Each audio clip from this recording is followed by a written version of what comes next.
Hello বন্ধুরা, আজ আমি বানাবো ঈদ স্পেশাল বিরিয়ানি। তাই বিরিয়ানির চালটাকে আমি 15 থেকে 20 মিনিট আগে ভিজিয়ে রেখেছিলাম। তারপরে এদিকে জল গরম করতে বসিয়ে দিয়েছি। জলে দিয়ে দিয়েছি তেজপাতা, এলাচ, দারচিনি, লবঙ্গ, শাহজিরে, সমস্ত রকম মশলা দিয়ে পরিমাণ মতো লবণ দিয়ে দিয়েছি। তারপর আমি ভিজিয়ে রাখা চালটাকে দিয়ে দিলাম। ভাতটা কিন্তু আমার 80% হয়ে গেছে। এবার ভাতটাকে আমি ছেঁকে তুলে নিচ্ছি।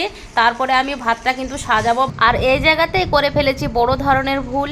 পুরো আমার কাজটা কমপ্লিট হয়ে গেছে, কিন্তু আমি ক্যামেরাটা অন করিনি। ক্যামেরা অন করিনি, সেটা এখন ভেবে লাভ নেই। এখন যেটা হয়ে গেছে সেটা ছেড়ে দিতে হবে। এখন আমার বিরিয়ানিটা কিন্তু পুরো রেডি হয়ে গেছে। এবার আমরা সবাই খেতে বসে গেছি। এখন আমরা সবাই মিলে একসঙ্গে খাবো। এখন সবারই খাবার বাড়া হয়ে গেছে। দিয়ে দিলাম স্যালাড, আর আছে মটনের পাতলা ঝোল, আর লাস্টে পাতে আছে টক দই। ভিডিওটা যদি ভালো লাগে লাইক, কমেন্ট, শেয়ার, সাবস্ক্রাইব করতে একদম ভুলো না। দেখা হচ্ছে অন্য কোনো ভিডিওর সঙ্গে। টাটা।